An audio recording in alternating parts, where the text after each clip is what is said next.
కొండంత బలగం ఉన్నట్టురా చల్లగాలి మోసుకొచ్చేరా సేను శిలకల ముచ్చట్లు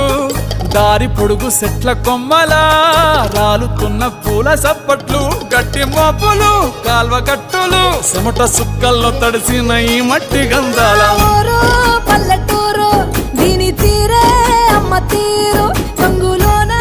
దాసి పెట్టి కొడుకుకిచ్చే